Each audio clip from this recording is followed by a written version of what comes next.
নাম কি নাম? কি আছে তোমাদের? তোমার নাম জান মোহাম্মদ রবি?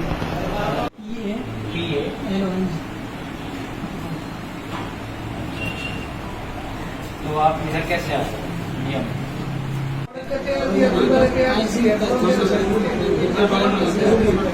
और यहाँ पे पहले एक बुक कर देता है जो बुक कार्ड से, ताकि यहाँ पर রবিউল্লাহ কোনখানে বাড়ি? बांग्लादेश বাংলাদেশ কোনখানে? হ্যাঁ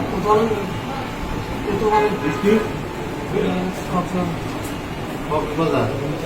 আর তোমার বাড়ি? বাড়ি কোন? Bangladesh Bangladesh India reserve. Reserve किया था রিজার্ভ कितना কত पैसा? টাকা? 60 টাকা হ্যাঁ 60 টাকা 60 টাকা হ্যাঁ 60 টাকা 60 টাকা। কই যাবে কইছো? जामिया में क्यों गया थे पढ़ाई करते हैं, इसलिए यहाँ पर रूम ले অ্যাকচুয়ালি আমরা ওই উত্তম ভক্ত চেকিংয়ের সময় একটা অটো গাড়ি আমরা পেয়েছি। তো এটা একটু সাসপেক্টেড মনে হয়েছে, আমাদের যে অফিসার চেক করছিলেন। তো ওনাদের সঙ্গে কথা বলে মানে বোঝা গেল যে দুজন বাংলাদেশি আছে, একটা অটো ড্রাইভারও আছে। তো আমরা যথারীতি নিয়ে এসেছি এবং কথাবার্তা বলছি, দেখি আমরা এই পারপাসে একটা স্পেসিফিক কেস নেব। কি নাম তাদের যারা এর মধ্যে একজন হলো এমডি রবিউল্লাহ আর একজন হলো এমডি সিদ্দিক। তারা মানে বোঝা যাচ্ছে যে বাংলাদেশি, ফিল্মের সঙ্গে বা এরকম যুক্ত থাকতে পারে।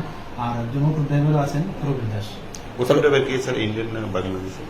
হ্যাঁ ऑटो ड्राइवर की ইন্ডিয়ান ऑटो ड्राइवर তার প্রাথমিক জিজ্ঞাসাবাদে কি বলেছে তারা তারা- কোথায় যাওয়ার কথা ছিল, তারা মানে বলছে যে তারা বাংলাদেশে যাবে এরকম বলছে। মানে কোন জায়গাতে যাবে এরকম কিছু বলেছে? এরকম কোনো তারা স্পেসিফিক বলতে পারছে না। তো আমরা যদিও দেখছি আমরা স্যার বিশালগড় এরিয়ার কি কেউ যুক্ত আছে তাদের সঙ্গে? এটা তো এখন আমরা একটা কেস নিচ্ছি, তো দেখি আমরা ফার্দার কোনো কোয়েশ্চেন থাকলে অবশ্যই জানাবেন। স্যার যে দুজনকে অ্যারেস্ট করা হয়েছে তারা কি প্রথমেই এসেছে রাজ্যে? এই প্রথম এসেছে? প্রথম এসেছে।